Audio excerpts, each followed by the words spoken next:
podcast. Je suis ravie de vous accueillir dans cette série Crise au temps du numérique. Vous avez un riche parcours professionnel pendant 25 ans, journaliste français d'expérience, rédacteur en chef, adjoint.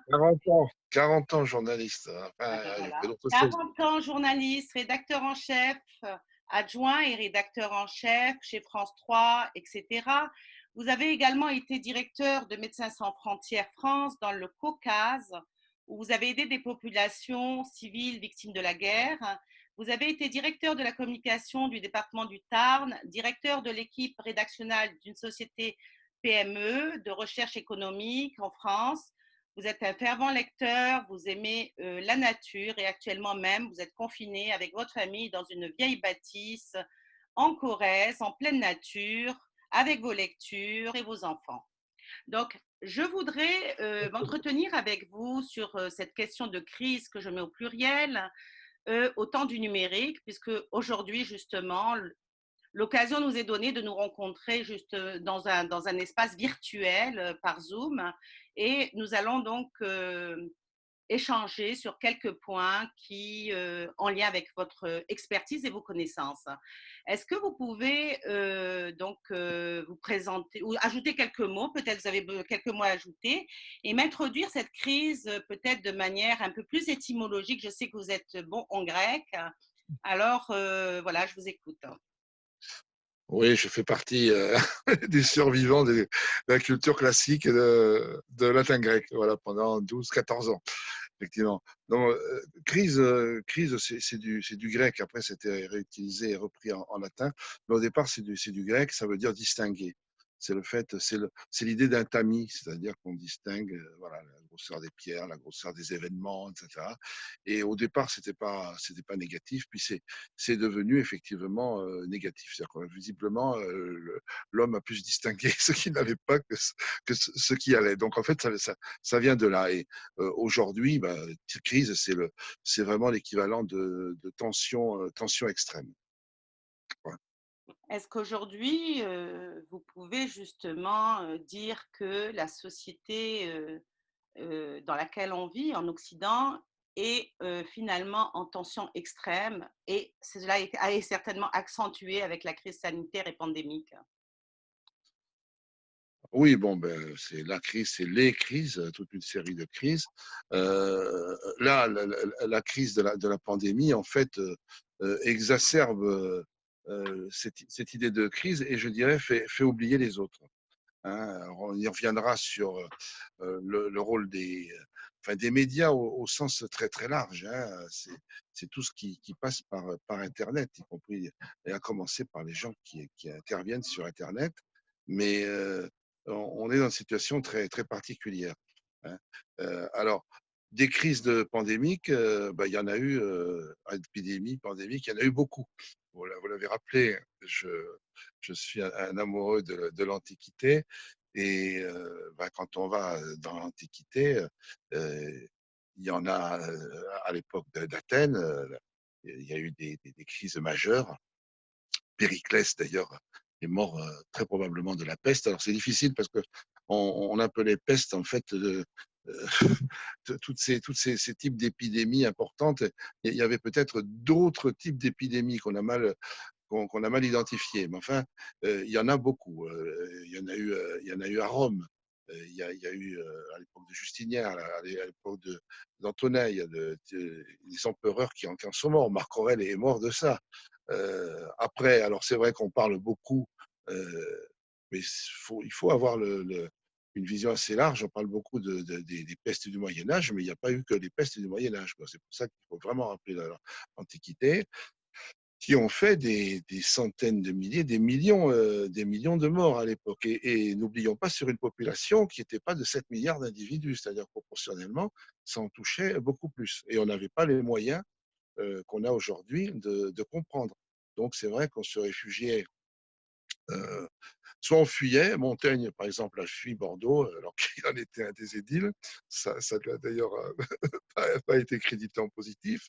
Mais soit on essayait, alors, les médecins essayaient de se soigner avec leur espèce de bec d'oiseau, là, où ils mettaient des onguents, enfin, voilà. Mais bon, c'était pas très, très efficace. Et en fait, la pandémie s'arrêtait d'elle-même au bout de, c'était pas 3 mois, 4 mois, ça pouvait durer 4 ans, la grande peste, puis ça revenait 15 ans plus tard. Voilà.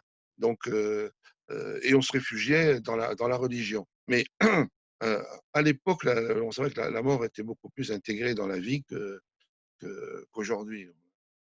Et pour sauter rapidement, bon, on parle il y a la grippe espagnole, il y a la grippe asiatique, la grippe de Hong Kong, etc. Enfin bon, il y en a eu vraiment beaucoup. Alors on en parle, parce que quand même, il y a des gens dont c'est le métier d'étudier, mais c'est vrai que ça n'a pas eu l'impact qu'a aujourd'hui cette,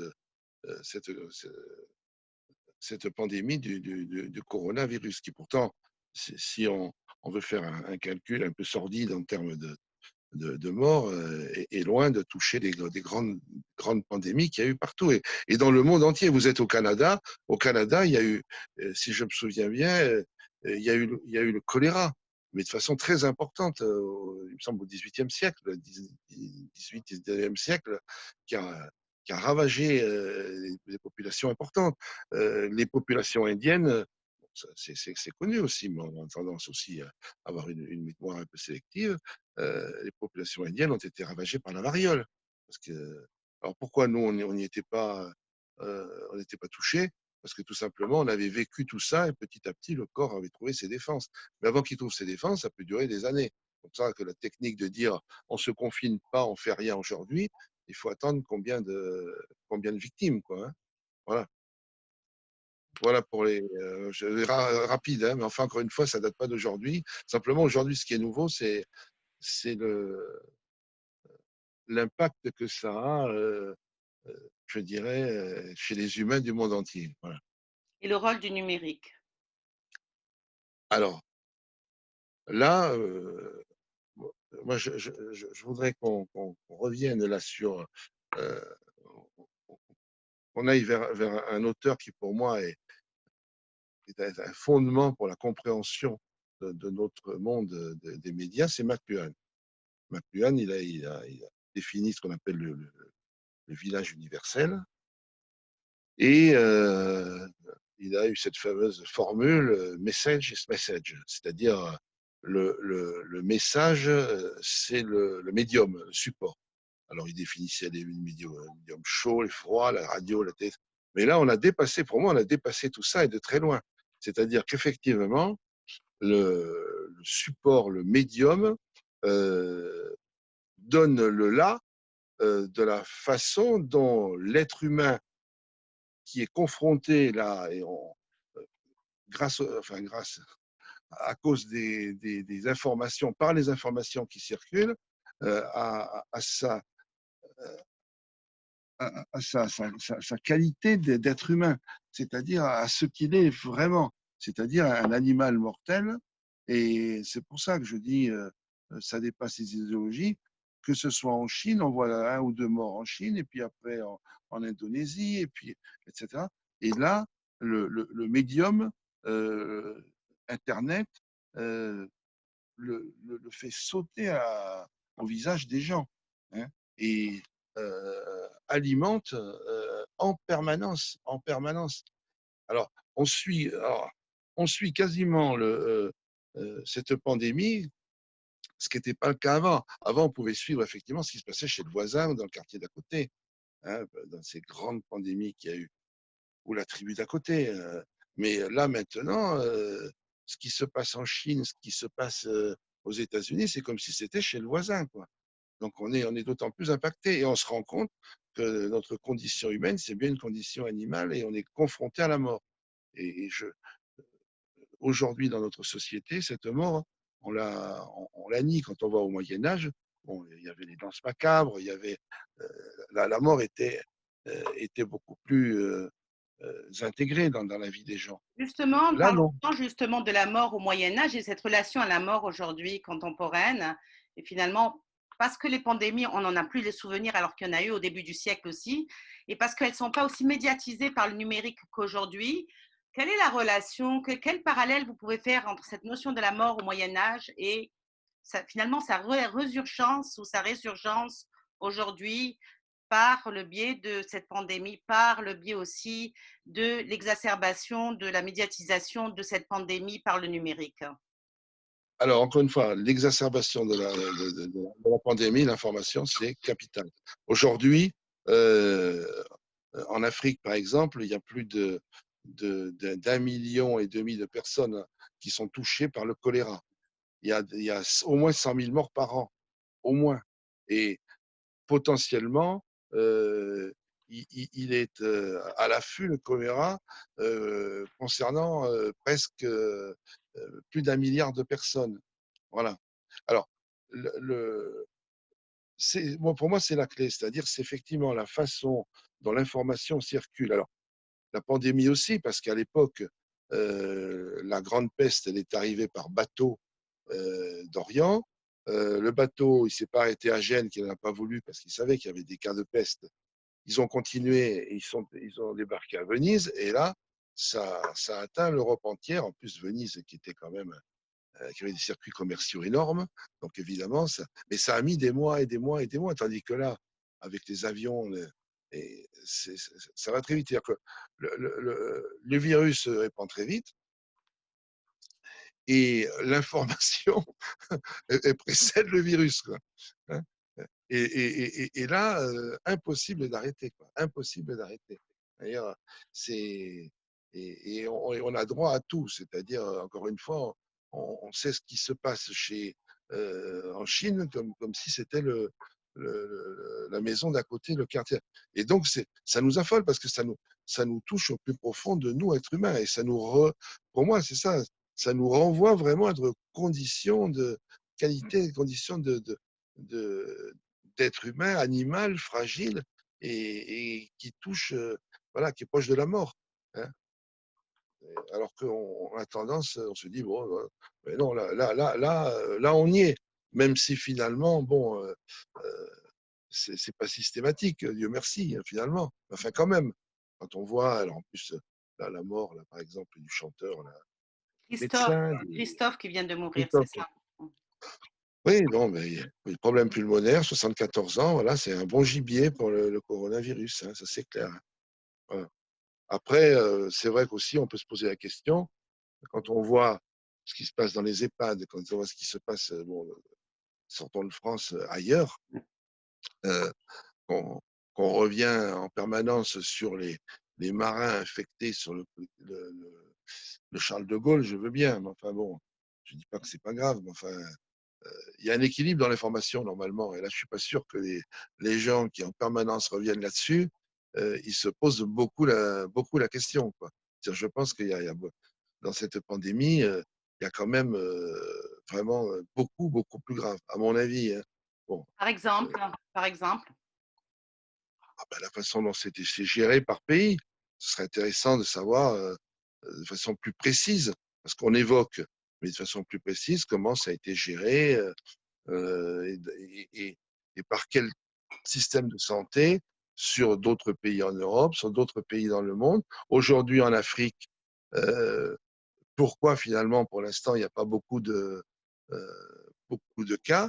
Alors, bon, on le sait, mais je trouve qu'on on l'explique pas suffisamment. Ça permettrait de relativiser justement et peut-être de permettre aux gens de s'affoler un peu moins.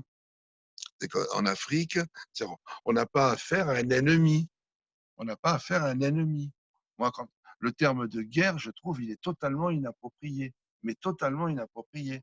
Je veux dire, il n'y a pas d'ennemi, euh, c'est pas, ça dure pas si on prend la guerre de 14-18 depuis 4 ans, ça, euh, c'est pas des 20 millions, 20 millions de morts. Non, non, non, non. Mais on a affaire, effectivement, c'est une mobilisation, c'est vrai, une situation qui déstabilise notre société, comme les sociétés précédentes ont été déstabilisées à l'époque. Hein.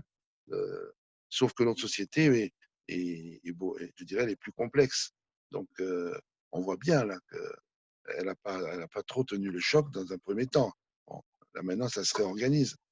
L'éducation à la Pendant, mémoire, elle est vraiment très, je trouve, très atténuée avec tout ce qui est virtuel, numérique, cellulaire. le problème, c'est qu'il faut arriver à avoir euh, un cadre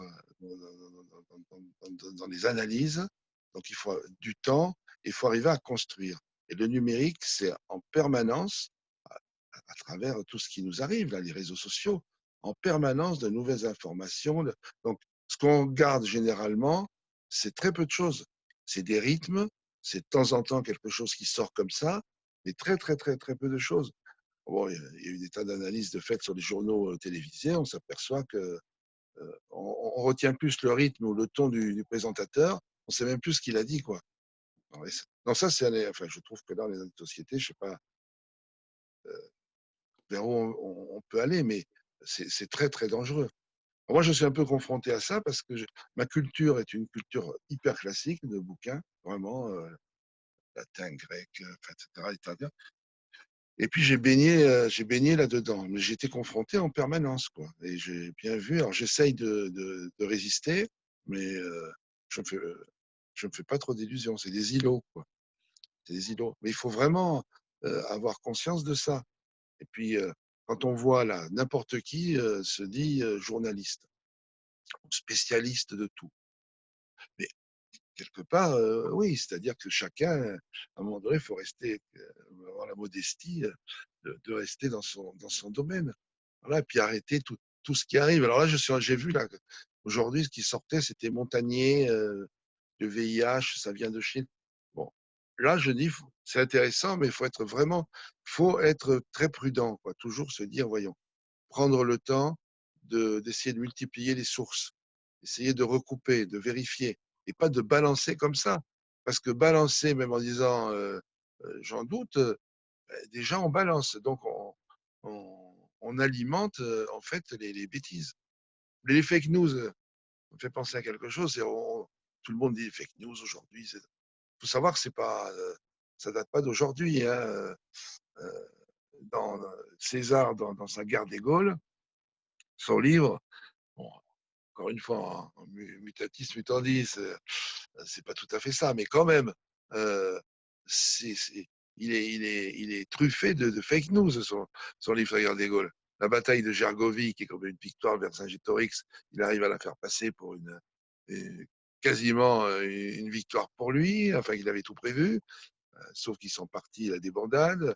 Il dit qu'avec 40 000 hommes, il en a vaincu 200 000, sauf qu'il oublie qu'il avait les auxiliaires, par exemple, germains, et certaines tribus gauloises qui s'étaient ralliées à lui. Enfin, c'est le propre alors, des politiques, déjà, mais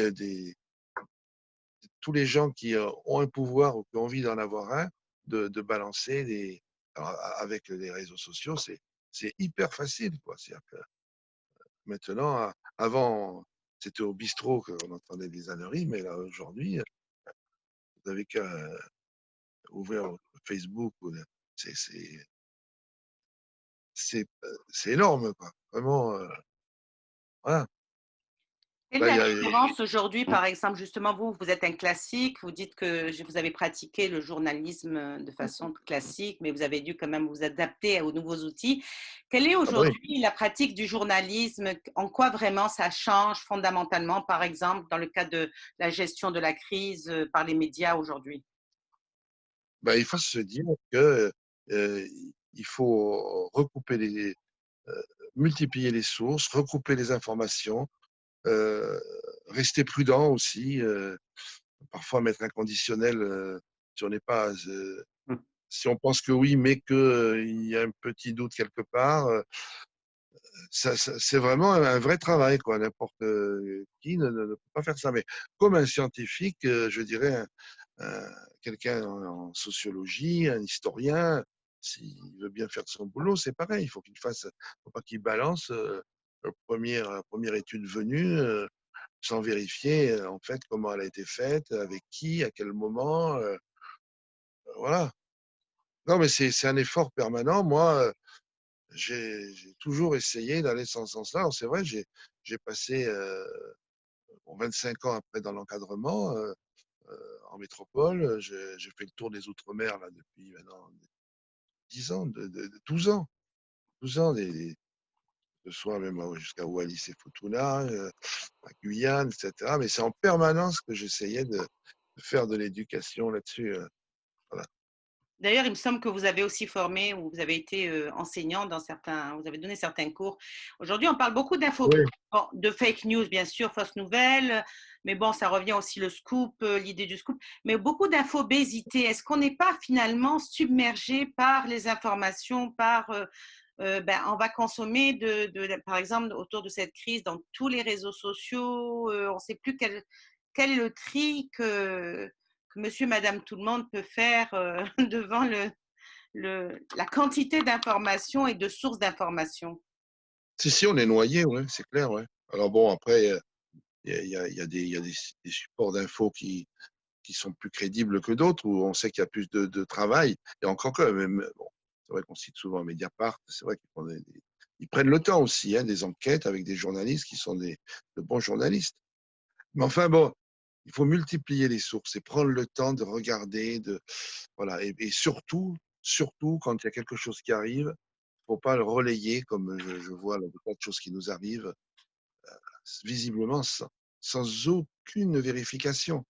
Hein. Alors après, il y a des outils aussi, hein, notamment la manipulation de l'image. Il y a des outils qui permettent effectivement de voir si cette manifestation, elle est bien de telle époque et que ça n'a pas été tourné 5 ans avant. Ou que euh, c'est bien dans tel pays et pas à 10 000 kilomètres de là. Notamment des images de répression, on voit ça. C'est beaucoup plus compliqué qu'avant. Vraiment beaucoup, beaucoup, beaucoup plus compliqué parce qu'encore une fois, ça va très, très vite. Alors, il y a la course, effectivement, à l'info, ne pas rater le truc, etc. Et puis, c'est la masse. La masse, c'est beaucoup plus compliqué parce que cette idée, effectivement, de manipulation dans l'image, parce que l'image n'est pas neutre hein, du tout. Moi, je me souviens quand j'étais à l'école de journalisme au CFJ, il y avait une image d'un coureur qui franchissait la ligne d'arrivée avec une grimace comme ça en arrière. Vraiment l'effort suprême après, je ne sais pas ce qu'il avait fait, 5000 mètres. Il y avait cette image-là et à côté, il y avait la même image avec un commentaire différent. C'était une victime d'une répression. Et alors, on avait mis une autre photo à côté. Déjà, il n'y avait pas de lien entre les photos, mais le fait de la mettre, c'est pas neutre. Et on voyait ce type comme s'il avait pris une balle dans le dos. Voilà, parce que ça avait été cadré beaucoup, beaucoup plus serré. Donc, on ne voyait pas le numéro du maillot, on voyait la tête, on voyait la douleur. C'est vrai, quelqu'un qui prend une balle dans le dos, je pense, j'en ai pas vu, mais j'aurais pu dans le Caucase. Mais c'est ça, quoi. C'est-à-dire, le type, il est paralysé en pleine course et il se tord en arrière, quoi. Aujourd'hui, il y a Non, la naissance du balado aussi, hein, de plus en plus. Des sujets d'actualité qu'on écoute, en fait, on télécharge. oui, oui, mais tout est possible. Enfin, pas tout, oui, quasiment tout est C'est-à-dire possible qu'on n'a aujourd'hui. plus l'image là dans ces cas-là, hein. C'est une tendance, le balado qui prend, que les gens apprécient beaucoup, mais on n'a plus l'image, hein. Voilà, mais là, ça peut être un problème si effectivement on a un journaliste. Bon, moi j'ai commencé en presse écrite, un petit peu en radio pendant 2 ans et demi à peu près. Et après, j'ai toujours travaillé en télé. Donc vraiment, j'ai tout fait, hein. Les reportages de base à la rédaction, les dossiers, la présentation, métropole, outre-mer. Et c'est vrai que l'image, normalement, ça ne devrait pas être qu'une image prétexte. Donc si on enlève l'image et qu'on garde que le texte, il faut. C'est pareil, le problème du texte aussi, du temps. Bon, là, je pense qu'on est un peu long, mais il faut du temps pour expliquer. Comme une formule, c'est on, on ne, on ne raccourcit pas en 2 feuillets la somme de saint Thomas d'Aquin. Même si on se prend pour un génie, c'est pas vrai. C'est-à-dire quand ça a été décortiqué, ça a été. il faut être modeste là aussi, c'est-à-dire qu'il faut savoir à quel niveau d'info on veut rentrer dans un secteur donné. Voilà. Et là, il y a un peu cette tendance à croire qu'on peut tout raccourcir, tout, sans y toucher. C'est pas vrai. La forme et le fond sont très profondément liés, mais vraiment, vraiment. C'est comme une traduction. Une traduction, c'est jamais comme dit. C'est les Italiens qui disent traduttore et traditore. Le traducteur, c'est un traître. C'est-à-dire que le changement de forme induit un changement de fond. Mais c'est passionnant. Bon, moi, Dieu sait si j'en ai fait des versions latines et grecques. C'est passionnant d'arriver à essayer de garder l'esprit. Mais le problème aujourd'hui, c'est que souvent, on ne se pose même pas la question, quoi. On pense qu'effectivement, on va tout résumer, on peut enlever les images, on peut raccourcir, on peut. Parce que les supports, le cadre des émissions, voilà, il a beaucoup évolué. Mais il faut du temps, moi, je crois, pour. Quand on écoute les conférences de Sartre, de Yankelevitch, je ne vois pas comment on peut les résumer en 3 mots. Ou alors, il faut lui laisser lui le résumer. Hein. Ah oui, tout à C'est fait.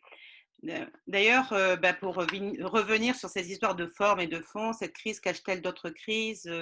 Est-ce que finalement la forme qu'elle prend, que ce soit dans les médias ou dans le numérique, est-ce qu'il y aurait de nouvelles formes de religiosité, de sacralité? Michel Mattesoli va sortir justement un livre prochainement, il devait le sortir, je l'ai interviewé justement dans cette série de conférences sur la nostalgie du sacré. Qu'est-ce que vous en pensez par rapport à cet aspect justement, nouvelle religiosité, sacralité, qui se cache derrière la crise, les crises? Oui, je pense qu'il y a un désir d'une partie de la société de retrouver le sacré, le sens du sacré.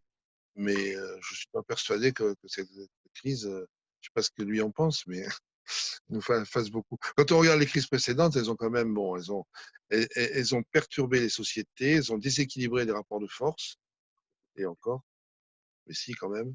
Euh, mais après, ça n'a pas remis fondamentalement en cause, je sais pas moi, l'esclavage n'a pas été remis en cause par les pandémies successives où finalement tout le monde mourait, aussi bien les maîtres que les esclaves. Hein. Quand c'est terminé, les uns sont partis dans la case des esclaves et les autres dans la case des maîtres. Hein. Voilà.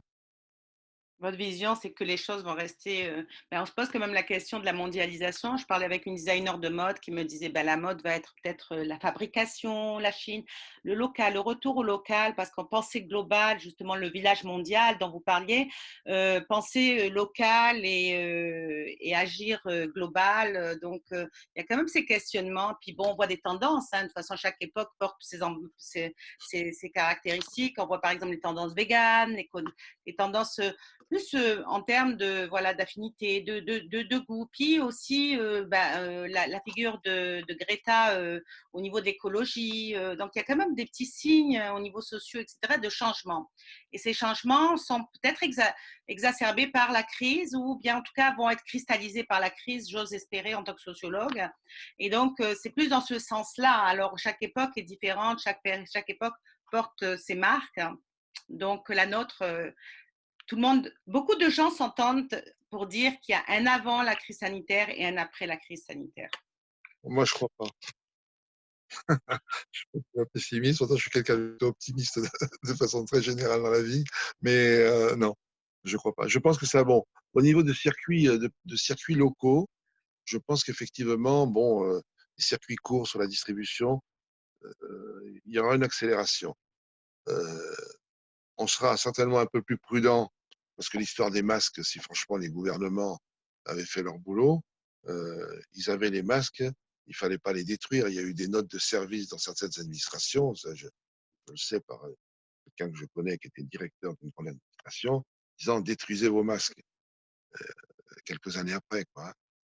Euh, ça va peut-être changer. Mais après, il y a une logique. Hein, une logique, il faudrait remettre en cause profondément les racines du système. C'est-à-dire, c'est le système voilà, on parle dans l'économie, et c'est pas mon domaine, hein, et un système une économie de profit, c'est clair. C'est plus facile de faire tout en Chine, l'Afrique du Nord aussi, hein. L'Afrique du Nord aussi, les grandes marques de couturiers, en Inde. Voilà. Et ça, je pense pas que profondément, je ne vois pas comment ça va changer. Vraiment, je ne crois pas que ça change grand-chose. Et au niveau de l'écologie? Et au niveau de l'écologie, sur quoi sur l'écologie? Parce que la crise, elle n'a pas. Sur le On voit pangolin? les impacts, qu'il y a des tableaux comme ça qui montrent comment le fait qu'il y ait moins de transport, moins de déplacements, il y a des gens qui disent, ben voilà, il y a beaucoup moins de pollution dans le monde actuellement parce qu'on est confiné, mais en même temps, cette prise de conscience de l'écologie, des problèmes écologiques pour les jeunes, ça reste quand même quelque chose d'assez important pour la nouvelle génération. Ouais, alors c'est possible que ça accélère une certaine prise de conscience, mais après, il faut avoir les leviers du pouvoir. Et je pense que là, le système, les trains, les avions, les camions, le transport, et tout le monde est dans les starting blocks pour repartir au plus vite et au maximum, et même pour rattraper, essayer de rattraper une partie du temps perdu. Non, je ne pense pas que ça change grand-chose, hein. Ça, vous parlez des grands Désolé. systèmes. Non, non, non, mais c'est juste parce qu'on assiste à des gros mouvements Oui, oui, de population, que ce soit au niveau écologique, au niveau économique, les minimalistes aussi, il y a oui, les, oui, tout ça. Donc, en parallèle, je oui, pense oui. que c'est, Mais c'est qu'est-ce que ça pèse dans des systèmes de profit mondiaux? Je pense qu'aujourd'hui, c'est effectivement des îlots, bon, qui ont pris de l'importance, mais c'est pas cette pandémie qui au final, bon, va s'arrêter. On verra qu'il y a eu bien pire, et même il y aura peut-être encore bien pire, hein, sur l'Afrique notamment. Je parle du choléra, et puis peut-être d'autres. Euh, c'est possible qu'on en subisse d'autres, qui va bouleverser notre système économique. Ça, je pense que les gens, par contre, bon, si on prend la France, euh, ils vont avoir du mal à supporter un certain nombre de directives du pouvoir, quoi. Après ce qui a été dit, ce qu'ils ont fait, un coup tu mets le masque, un coup tu ne le mets pas, un coup tu sais pas le mettre, donc c'est pas la peine, un coup on n'en a pas, mais après on va t'en donner, un coup les tests, et puis quand on voit qu'à côté, euh, ça fonctionne différemment. Je pense que là, il va y avoir des conséquences. Là, je parle là pour mon côté français, hein. Bon, je ne sais pas, Canada, c'est différent, mais bon, et donc, je pense. la sortie de cette crise, comment? Alors, pour vous, les gilets jaunes vont reprendre en France, hein? Est-ce que vous imaginez une sortie de cette crise et quel impact aurait. De toute façon, Oui, déjà, je pense. elle a un impact sur l'économie, qu'on le veuille ou pas, hein. Donc, quel impact va-t-elle avoir et au niveau social, économique? Quelle est la sortie de cette crise? Encore une fois, moi, je vais rester modeste. C'est pas mon domaine, hein. Le sentiment que j'ai, c'est que euh, la France est quand même. Parlons de la France là, hein, parce qu'on parle de la crise. On est passé du niveau mondial, hein, on est revenu sur la France. Euh, c'est quand même un pays puissant et un pays riche qui retombera sur ses pattes. Voilà. Que euh, faire de l'argent, euh, bon, c'est pas le plus compliqué. Dans le cadre français et même en accord européen, on peut arriver à rattraper assez facilement, hein. La planche à billets, bon, ça existe. Euh, les gilets jaunes, moi je pense que par contre, c'est vrai, là, il y a un certain nombre de projets comme la retraite. Je pense qu'on prend un coup dans l'aile. De toute façon, c'était de façon évidente de plus en plus que le gouvernement, le pouvoir ne savait plus comment s'en sortir, quoi, hein. Euh, Par rapport à ce qu'il essayait, le chemin qu'il voulait faire prendre, et tout le monde était, non, c'est pas là, c'est pas possible. et ça bloquait. Donc je pense que ça va être le prétexte pour, sinon l'annuler, du moins, enfin le projet actuel, oui, je crois qu'il est mort, hein. Il est mort. Ça oui, ça là, il y aura quelques changements. Ouais, ça c'est sûr. Ouais. Alors, le mot de la fin, Monsieur René Lataste, il y aura un mot de Ah, la fin. le mot, non, ben, le mot de la fin, c'est, c'est de, c'est la prudence. C'est-à-dire, je doute, comme disait, c'est Montaigne qui dit ça en grec, je vous fais grâce du grec, mais j'examine, je regarde et j'examine. Je doute, je regarde et j'examine. Voilà. Pour essayer de rester à peu près à la surface des flots d'informations qui nous arrivent par cette énorme toile mondiale. Voilà. Ça, c'est une clé, quoi. Voilà. Voilà mon mot de la fin. Merci pour votre participation.